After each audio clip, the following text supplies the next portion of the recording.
Стой, не выключай ролик. Сегодня я расскажу вам историю, которую 70 лет хранили за 7 печатями. Речь пойдет о группе советских солдат, которые в 1950 году бесследно исчезли на Сибирской железной дороге. Их судьба оставалась загадкой до самого недавнего времени, пока не открылись архивы.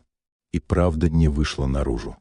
В феврале 1950 года в глухой тайге на участке Транссибирской магистрали произошло событие, которое на 70 лет стало одной из самых охраняемых тайн Советского Союза.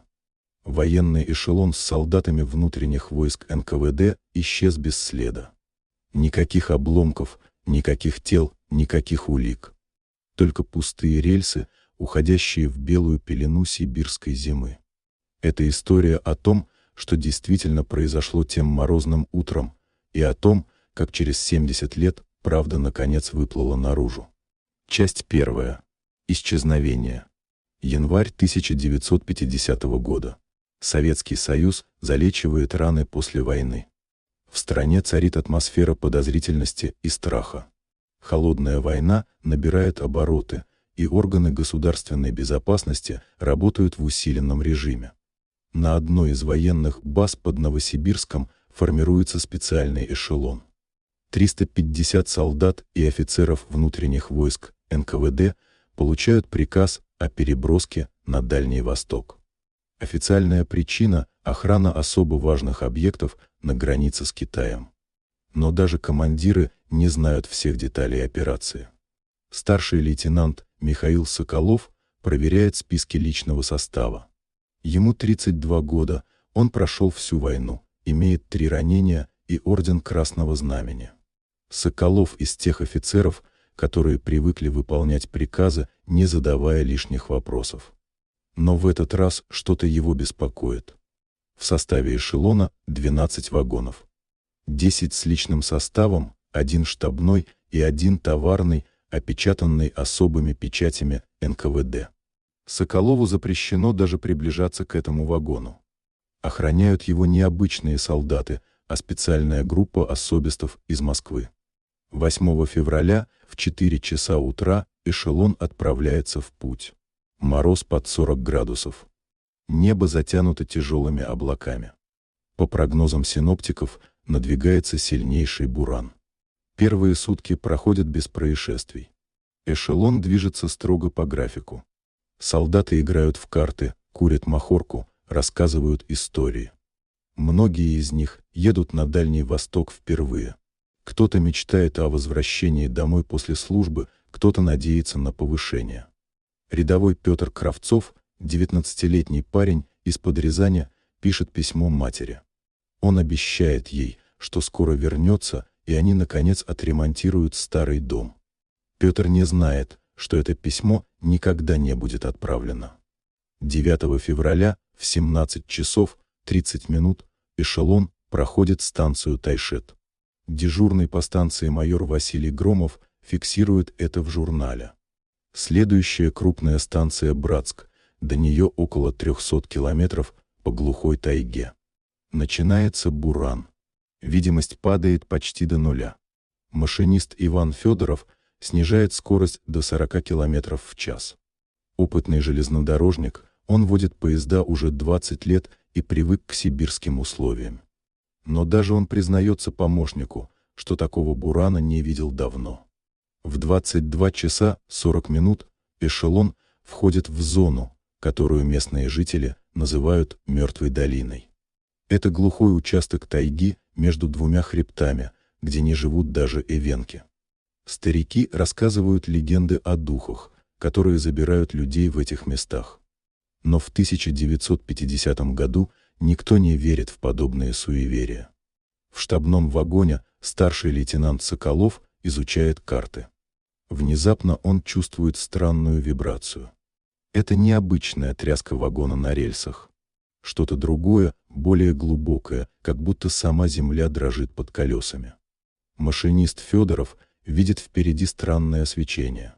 Сначала он думает, что это отражение прожектора в снежной пелене. Но свет становится ярче, приобретает зеленоватый оттенок. Федоров хватается за рычаг тормоза, но поезд не реагирует.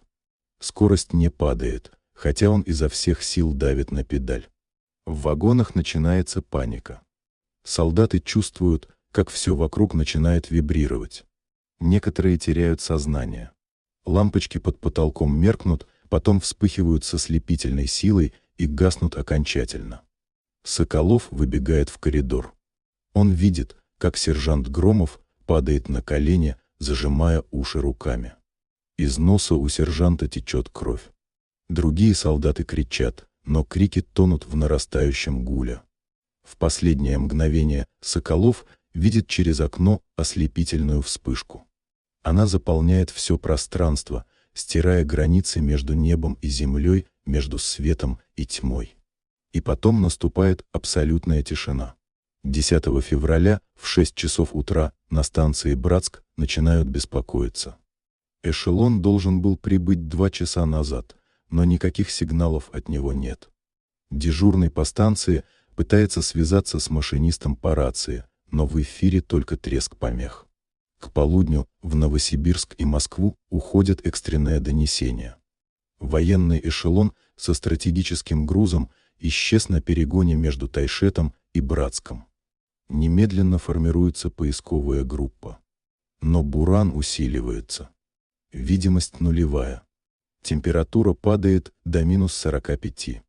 Любые поиски в таких условиях бессмысленны и опасны. 11 февраля буран наконец утихает. На рассвете специальный поезд с поисковой группой из НКВД и военных отправляется по маршруту пропавшего эшелона. Возглавляет группу полковник Андрей Воронов, офицер с безупречной репутацией и стальными нервами. Воронов готов ко всему. К крушению, к диверсии, даже к массовому дезертирству. Но он совершенно не готов к тому, что обнаруживает поисковая группа. Точнее, к тому, что они не обнаруживают ничего. На протяжении всего маршрута рельсы целы. Никаких следов крушения, никаких обломков. Снег вокруг путей нетронутый, как будто эшелон просто растворился в воздухе. В Мертвой долине группа делает остановку. Один из солдат поисковой команды замечает странность. На протяжении примерно 3 километров снег вокруг рельсов имеет необычный сероватый оттенок. Когда его берут на анализ, обнаруживается повышенный радиационный фон. Не смертельный, но значительно превышающий норму. Воронов приказывает расширить поиск. Группы уходят в тайгу в разных направлениях. Используют служебных собак. Но и это не дает результатов. 350 человек, 12 вагонов, паровоз исчезли бесследно. Через неделю к поискам подключают авиацию. Самолеты облетают тайгу в радиусе 100 километров от места предполагаемого исчезновения. Ничего. Зимний лес хранит свои тайны. В Москве начинается паника. Исчезновение целого эшелона с военными и стратегическим грузом – это катастрофа. Сталин требует немедленных результатов. НКВД разворачивает масштабное расследование. Проверяют всех, кто имел отношение к формированию эшелона. Допрашивают железнодорожников с ближайших станций. Ищут признаки диверсии или измены. Но все чисто. Слишком чисто. Через месяц расследование заходит в тупик. У следователей нет ни одной зацепки, ни одной версии, которая хоть как-то объясняла бы произошедшее. 350 человек не могут просто исчезнуть. Но именно это и произошло. В марте 1950 года дело засекречивается на высшем уровне. Все материалы помещаются в специальное хранилище. Родственникам пропавших солдат сообщают, что они погибли при выполнении служебного долга. Тела похоронены в братской могиле в районе строительства Байкала-Амурской магистрали. Полковник Воронов получает строгое предупреждение о неразглашении. Он никогда больше не говорит об этом деле. До самой смерти в 1978 году он хранит молчание, хотя друзья замечают, что после той зимы он сильно изменился. Стал замкнутым, начал пить, Часто просыпался по ночам в холодном поту. Прошло 70 лет. СССР давно не существует. Рассекречены тысячи документов. Но дело об исчезнувшем эшелоне остается закрытым. До 2020 года. Часть 2. Первые зацепки. Николай Петрович Соколов родился в 1975 году в Новосибирске. Его дед, старший лейтенант Михаил Соколов, считался погибшим в 1950 году при неизвестных обстоятельствах. Семья получила скупое уведомление о гибели, никаких подробностей. Даже место захоронения указано не было. Николай стал историком. Защитил кандидатскую диссертацию по истории внутренних войск НКВД. Всю жизнь он пытался найти хоть какую-то информацию о судьбе деда. Но все архивы, все запросы упирались в стену секретности. В июне 2019 года Николай получает письмо от Федеральной архивной службы.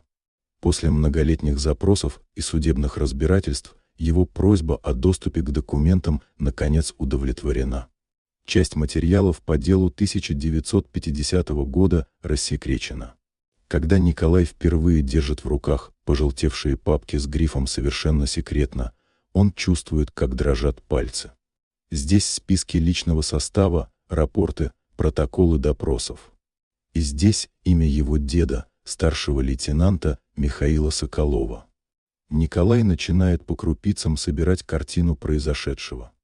Он изучает маршрут эшелона, обстоятельства исчезновения, материалы расследования. Многие документы повреждены временем, некоторые страницы вырваны, некоторые абзацы старательно замазаны черной краской.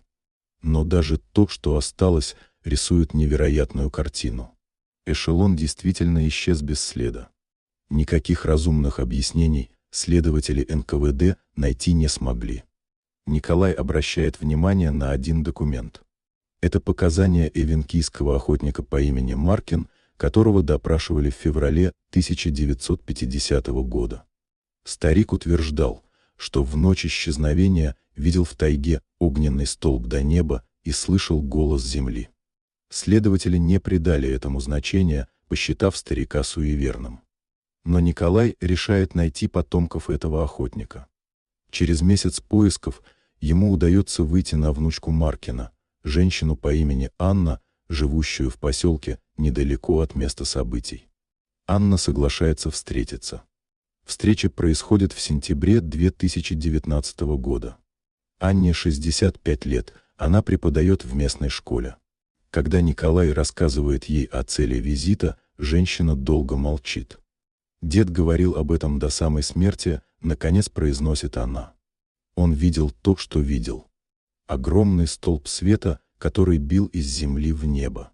И звук, который нельзя описать словами. Он говорил, что земля кричала. Анна приводит Николая к себе домой и показывает старую тетрадь. Это дневник ее деда, который он вел последние годы жизни. Большая часть записей – обычные бытовые заметки. Но есть несколько страниц, посвященных той ночи. Маркин описывает, что вечером 9 февраля 1950 года он охотился в районе Мертвой долины. Около полуночи начал подниматься странный туман. Не обычный морозный туман, а какой-то светящийся, зеленоватый. Собаки охотника забеспокоились, потом легли на снег и заскулили. Маркин почувствовал вибрацию под ногами. Сначала слабую, потом все сильнее. Он побежал прочь из долины. Оглянувшись, старик увидел картину, которая преследовала его до конца дней. Из земли в районе железной дороги поднимался огромный столб света. Он пробивал облака и уходил в черное небо. Внутри этого столба что-то двигалось, вращалось. Маркин слышал звук, похожий на скрежет тысячи металлических пластин. И еще что-то. Мелодию. Или голос. Он не мог точно описать. Вспышка длилась несколько минут.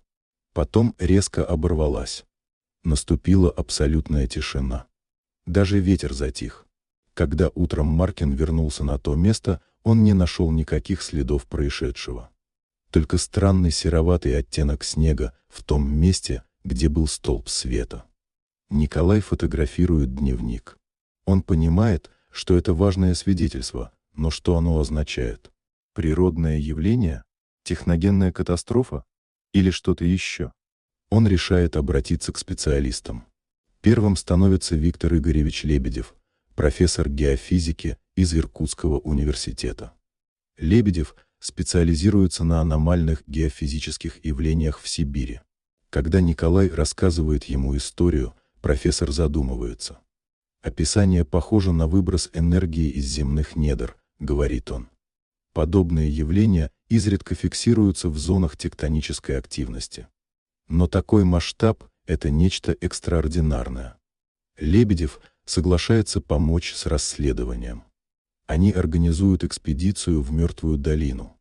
Нужно взять пробы грунта, провести замеры магнитного поля, исследовать геологическую структуру местности. Экспедиция отправляется в июле 2020 года. Кроме Николая и профессора Лебедева, в ней участвуют двое студентов-геофизиков и местный проводник. Мертвая долина встречает их угрюмым молчанием. Действительно, даже летом здесь какая-то гнетущая атмосфера. Птицы не поют. Не слышно шума насекомых. Даже воздух кажется тяжелым. Команда разбивает лагерь и начинает работу. Первые же замеры дают аномальные результаты. Магнитное поле в этом месте нестабильно.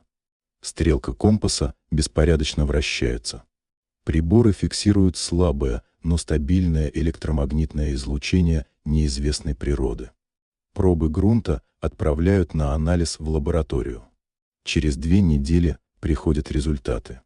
В почве обнаружены следы изотопов, которые не встречаются в природе в таких концентрациях. Более того, изотопный состав указывает на воздействие мощного нейтронного излучения. «Это не естественная аномалия», — говорит Лебедев. «Здесь что-то произошло. Что-то, что высвободило огромное количество энергии». Николай и Лебедев начинают изучать геологическую историю региона. И натыкаются на интересный факт. Мертвая долина расположена в зоне древнего разлома земной коры. Этому разлому миллионы лет. Он уходит на глубину более 30 километров. По мнению некоторых геологов, в таких глубоких разломах могут существовать необычные условия. Высокое давление, экстремальные температуры, концентрация редких минералов. Лебедев выдвигает первую гипотезу. Возможно, вибрация от проходящего поезда спровоцировала выброс энергии из глубин разлома. Накопленное десятилетиями напряжение нашло выход. Поезд оказался в эпицентре этого выброса. Но это не объясняет главного, где исчезли вагоны и люди. Даже мощный взрыв оставил бы обломки. Николай продолжает копаться в архивах. И делает еще одно открытие. В опечатанном вагоне эшелона перевозили экспериментальное оборудование. Документы скупы, но упоминается установка для исследования глубинных процессов земной коры. Что это было? Николай пытается найти хоть какую-то информацию. И выходит на след проекта, о котором мало кто знает даже сегодня. Часть 3. Секретный проект. В конце 1940-х годов в СССР активно велись работы по созданию атомного оружия. Но это была лишь верхушка айсберга. Параллельно существовали десятки секретных проектов, многие из которых до сих пор не рассекречены. Один из таких проектов носил кодовое название «Вертикаль». Им руководил академик Леонид Павлович Григорьев, блестящий физик и геолог. Григорьев был одержим идеей использовать энергию земных недр. По мнению Григорьева, в глубинах Земли скрыты огромные запасы энергии. Если научиться ее контролировать и извлекать, можно получить практически неисчерпаемый источник для промышленности и военных нужд. В 1948 году Григорьев получил одобрение на создание экспериментальной установки. Работы велись в обстановке строжайшей секретности на закрытом объекте под Томском. К 1950 году установка была готова. Это был сложнейший комплекс оборудования, основанный на принципах резонансного воздействия на земную кору. Идея заключалась в том, чтобы создать направленные вибрации определенной частоты, которые проникнут в глубинные слои и вызовут высвобождение энергии. Григорьев планировал провести первые полевые испытания в Сибири, в районе глубинного разлома. Именно для этого оборудования перевозили в опечатанном вагоне того самого эшелона. Николай находит эту информацию в мемуарах одного из помощников Григорьева, опубликованных в 2005 году небольшим тиражом. Там лишь скупые упоминания о проекте «Вертикаль» и о том, что в 1950 году произошла досадная неудача, после чего проект был свернут. Но где сам Григорьев? Николай пытается найти информацию о судьбе академика и обнаруживает, что Григорьев умер в 1951 году при невыясненных обстоятельствах. Официальная версия – сердечный приступ, но некоторые современники шептались о самоубийстве. У Григорьева осталась дочь, Ольга Леонидовна. Ей сейчас 92 года, она живет в Москве. Николай пишет ей письмо. Ждет ответа целый месяц.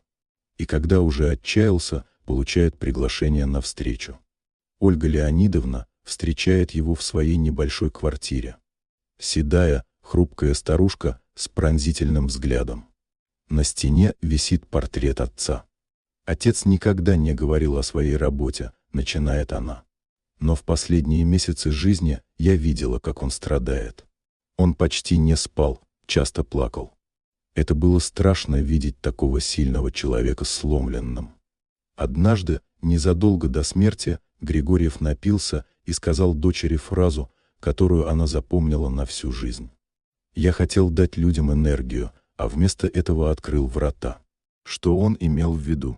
Ольга Леонидовна не знает. После смерти отца все его бумаги изъяли. Ей осталась лишь одна тетрадь с расчетами, которую она успела спрятать. Старушка достает из шкафа потрепанную тетрадь. Страницы покрыты формулами, графиками, схемами. Николай не физик, для него это китайская грамота. Он фотографирует страницы и обещает вернуть тетрадь. Вернувшись домой, Николай показывает фотографии профессору Лебедеву. Тот изучает их несколько дней.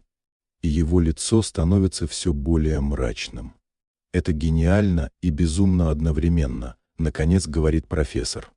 Григорьев разработал систему для создания направленных сейсмических резонансов. По его расчетам, если правильно подобрать частоту, можно вызвать цепную реакцию в земной коре. Высвободится огромная энергия. Но есть проблема, продолжает Лебедев. Григорьев понимал, что процесс может выйти из-под контроля. Если резонанс достигнет определенной амплитуды, последствия непредсказуемы. В его заметках упоминается возможность создания пространственной аномалии. Что значит пространственная аномалия? Лебедев объясняет. Согласно некоторым теоретическим моделям, при экстремальных условиях структура пространства-времени может исказиться. Возникнет нечто вроде микроскопической черной дыры или пространственного разрыва. Это звучит как научная фантастика, говорит Лебедев. Но математика Григорьева безупречна. Если его установка действительно сработала, и если она спровоцировала выброс энергии из разлома, теоретически могло произойти именно это. Николай пытается осознать услышанное. Неужели эшелон попал в какую-то пространственную аномалию? Это объясняло бы полное исчезновение без следа. Но куда он попал? В другое время? В другое измерение? Лебедев качает головой. Я не могу утверждать ничего. Это лишь теория. Но она объясняет факты лучше, чем любое другое предположение. Николай решает продолжить поиски. Если эшелон действительно попал в какую-то аномалию, должны быть еще свидетельства. Он начинает изучать все необычные явления, зафиксированные в том районе после 1950 года, и находит удивительные вещи. В архивах МЧС и геологических служб десятки сообщений о странных происшествиях в Мертвой долине. Туристы видели миражи. Приборы выходили из строя. Люди теряли ориентацию во времени, утверждая, что провели в тайге несколько часов, хотя на самом деле прошли сутки. Особенно интересный случай произошел в 1987 году. Группа геологов проводила изыскания в долине. Один из геологов, молодой специалист по имени Андрей Костин, отстал от группы. Его искали 3 дня. Нашли в 20 километрах от места, где он потерялся. Костин утверждал, что отсутствовал не более часа. Он шел следом за группой, как вдруг попал в густой туман. Когда туман рассеялся, он оказался совсем в другом месте. Более того, его часы показывали то же время, что и когда он вошел в туман. Психологи решили, что у Костина временная амнезия, вызванная стрессом. Но Николай видит в этом случае нечто большее. Еще один признак пространственной аномалии. Он связывается с Костиным. Тому уже за 60, он на пенсии, живет в Красноярске. Костин помнит тот случай и до сих пор не может объяснить произошедшее. «Я абсолютно точно помню», — говорит он. «Я шел по тропе, все было нормально. Потом вдруг все вокруг изменилось. Воздух стал плотным, тяжелым. Появился туман, но необычный. Он светился изнутри. И я слышал звуки. Как будто шепот, но на незнакомом языке. Костин прошел сквозь туман и вышел на другой стороне. По его ощущениям прошло минут 15. Но когда его нашли спасатели, они сказали, что он пропал 3 дня назад. Я думал, сошел с ума, признается Костин. Но часы, мои наручные часы, они показывали правильное время. Они отставали от всех остальных на 3 суток. Николай записывает разговор. Свидетельство Костина – еще один кусочек головоломки. Похоже, аномалия в Мертвой долине не исчезла после событий 1950 года. Она все еще существует, периодически проявляясь. Но это ставит новый вопрос. Если аномалия активна до сих пор, можно ли с ее помощью найти пропавший эшелон? Или то, что от него осталось? Часть 4. Экспедиция. К осени 2020 года Николай собирает команду для новой экспедиции. Кроме него и профессора Лебедева, в нее входят физик Елена Соколова, специалист по квантовой механике, инженер Дмитрий Орлов, эксперт по электронике и измерительным приборам, и проводник Сергей Волков, который десятки раз ходил по тайге в том районе. Цель экспедиции – попытаться зафиксировать аномалию, изучить ее свойства и, если возможно, понять, куда исчез эшелон. Команда отправляется в путь в начале октября. Выбор времени не случайен. По расчетам Лебедева, основанным на анализе геомагнитной активности, в это время года аномалия должна быть наиболее стабильной. Они прибывают в Мертвую долину на рассвете. Устанавливают лагерь в полукилометре от того места, где, по оценкам, находился эшелон в момент исчезновения. Дмитрий разворачивает оборудование. Датчики, камеры, приборы для измерения электромагнитных полей. Первые 3 дня проходят без событий. Команда методично исследует местность. Берут пробы почвы. Делают замеры. Фиксируют слабые аномалии магнитного поля, но ничего драматического. На 4-ю ночь все меняется. Около 2 часов ночи Николай просыпается от странного ощущения. Как будто воздух стал тяжелее. Он выбирается из палатки и видит, что остальные тоже не спят. «Вы тоже чувствуете?» – спрашивает Елена. Все кивают. Над долиной начинает подниматься туман. Но это не обычный туман. Он светится слабым зеленоватым светом. Дмитрий бежит к приборам. «У нас сильнейшие всплески на всех датчиках», — кричит он. Электромагнитное поле зашкаливает. Туман сгущается. Видимость падает до нескольких метров. И тут они слышат звук. Низкий гул, который постепенно нарастает. Он идет не с какой-то стороны, а а как будто отовсюду сразу. Из земли, из воздуха. Земля под ногами начинает вибрировать. Елена хватается за Николая. Что происходит? Лебедев смотрит на приборы. Его лицо бледнеет. Это она. Аномалия активируется. Точно так же, как 70 лет назад. Вибрация усиливается. Становится трудно стоять. Николай падает на колени. Сквозь туман он видит что-то. Свечение. Оно пульсирует в такт вибрациям. И вдруг, на долю секунды, туман расступается. Николай видит перед собой железнодорожные рельсы. Но они выглядят странно. Искаженными, как будто время и пространство вокруг них изогнуты. И на рельсах, словно призрак, стоит состав. Темный силуэт вагонов, размытый, нечеткий. Эшелон. «Вы видите это?» — кричит Николай, но его голос теряется в нарастающем гуле. Елена что-то кричит в ответ, но Николай не слышит. Свечение становится ярче. Невыносимо ярким. Николай закрывает глаза руками. И тут происходит вспышка. Ослепительная, как 1000 прожекторов.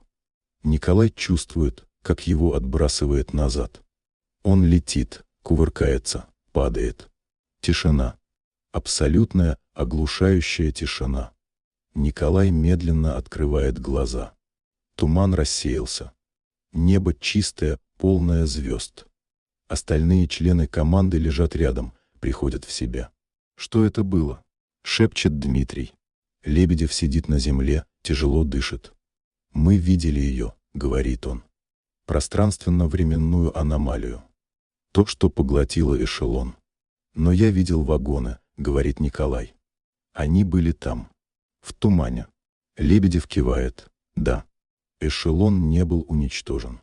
Он попал в ловушку. В какой-то пузырь искаженного пространства-времени. Елена проверяет оборудование. Камеры записывали все время. У нас есть запись», — говорит она возбужденно. «Мы зафиксировали аномалию. Следующие несколько часов команда изучает записи. На видео видно, как появляется туман, как начинается вибрация. И в какой-то момент, когда туман становится особенно плотным, на экране появляется нечто. Искаженное, размытое изображение. Но определенно железнодорожный состав. Вагоны, покрытые льдом и снегом. Замерзшие, как будто время для них остановилось. «Это он», — шепчет Николай. «Эшелон деда». Лебедев перемотывает запись, смотрит снова и снова. «Аномалия существует», — говорит он наконец. «Это не галлюцинация, не миф. Реальный физический феномен. Каким-то образом в этом месте существует разрыв в пространстве-времени. И эшелон застрял на границе этого разрыва. Можно ли их спасти?» — спрашивает Николай. «Людей в эшелоне?» Лебедев долго молчит. «Прошло 70 лет», — говорит он тихо. «Даже если внутри аномалии время течет иначе, шансов почти нет». Но Николай не может сдаться. Он приехал сюда не просто разгадать тайну. Он хочет найти деда. Понять, что с ним случилось. Команда остается в долине еще неделю. Каждую ночь они следят за приборами, надеясь, что аномалия проявится снова. Но ничего не происходит. Одна вспышка была, и все. Наконец они вынуждены вернуться. Впереди зима, оставаться в тайге опасно. Но Николай дает себе слово вернуться. Дома, изучая записи и данные приборов, команда пытается понять природу аномалии. Елена разрабатывает теоретическую модель. По ее мнению, установка Григорьева создала резонанс, который вызвал локальное искривление пространства-времени. Это искривление существует до сих пор, как шрам на ткани реальности. Периодически, при определенных условиях, оно активируется. И тогда становится возможным увидеть то, что находится по ту сторону эшелон, застывший в момент исчезновения. «Но есть и хорошая новость», — говорит Елена. «Если мы правильно поняли механизм, теоретически можно стабилизировать аномалию. Удержать ее открытой достаточно долго, чтобы попытаться извлечь эшелон. Это звучит невероятно. Но у них есть записи, данные, теория. Николай решает обратиться к властям. Нужна официальная поддержка, финансирование, специалисты. Проходит полгода переговоров. Многие чиновники относятся к истории скептически. Но записи и свидетельства убедительны. Наконец, весной 2021 года формируется специальная комиссия. В нее входят представители МЧС, РАН, военные. Комиссия изучает все материалы и принимает решения. Летом 2021 года будет организована крупномасштабная экспедиция в Мертвую долину. Цель — попытаться стабилизировать аномалию и извлечь эшелон или хотя бы понять судьбу пропавших людей. Часть 5. Раскрытие тайны. Июль 2021 года. В Мертвую долину прибывает экспедиция из 50 человек. Ученые, инженеры, спасатели, военные. Привезено сложнейшее оборудование. Генераторы, способные создать мощное электромагнитное поле. Системы для стабилизации пространственных аномалий, разработанные на основе теории Елены Соколовой. Николай Соколов здесь как консультант и координатор. Для него это больше, чем научная экспедиция.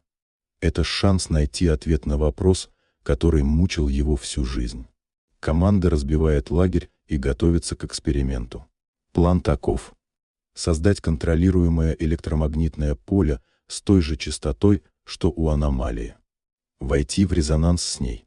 Когда аномалия активируется, попытаться ее стабилизировать с помощью специального оборудования. Если все получится, аномалия будет удерживаться открытой в течение нескольких минут. Достаточно, чтобы команда спасателей успела проникнуть внутрь и оценить ситуацию. 10 июля все готово. Вечером запускают генераторы. Они начинают излучать волны строго рассчитанной частоты. Воздух заполняется низким гудением. Проходит час, два. Ничего не происходит. Может, расчеты неверны? Или аномалия появляется только в определенное время? И вдруг, в 11 вечера, приборы фиксируют резкий всплеск. Магнитное поле меняется. Начинается вибрация. Она реагирует. Кричит Елена. Аномалия активируется. Появляется знакомый зеленоватый туман. Он сгущается с невероятной скоростью. Видимость падает до нуля. Гул усиливается. Включайте стабилизаторы. Командует руководитель экспедиции. Инженеры запускают систему стабилизации. Это сложнейший комплекс, который должен создать противополе, удерживающее аномалию в стабильном состоянии. Минута напряжения. Гул становится оглушительным. И вдруг он начинает затихать. Стабилизируется. Туман все еще плотный, но вибрация прекращается. Приборы показывают, что аномалия открыта и стабильна. «У нас есть 5 минут», — кричит Елена. Не больше. Команда спасателей из 6 человек в защитных костюмах входит в туман. У каждого камера на шлеме, датчики. Николай смотрит на мониторы, показывающие картинку с их камер. Сначала только серая мгла. Потом, постепенно, начинают проявляться очертания. Рельсы. И на них состав. Эшелон стоит, покрытый толстым слоем инея. Вагоны темные, неподвижные. Как будто застыли во времени. «Подходим ближе», — говорит командир группы. Они приближаются к первому вагону. Дверь приоткрыта. Один из спасателей заглядывает внутрь. На экране видно его лицо в отблеске фонаря. «Боже мой!» — шепчет он. Внутри вагона солдаты. Десятки застывших фигур. Они сидят на скамейках, лежат на полу. Покрыты инеем. Неподвижные. «Они мертвы?» — спрашивает кто-то. Спасатель подходит к ближайшей фигуре. Осторожно касается. Холодные. Замерзшие. Но странно. Они выглядят так, как будто умерли только что. Нет признаков разложения. Время. Внутри аномалии время течет иначе. Для внешнего мира прошло 70 лет. Но внутри возможно Прошло всего несколько часов или дней. 3 минуты. Предупреждает Елена. Нужно выходить. Но Николай не может оторваться от экрана. «Найдите штабной вагон», — просит он.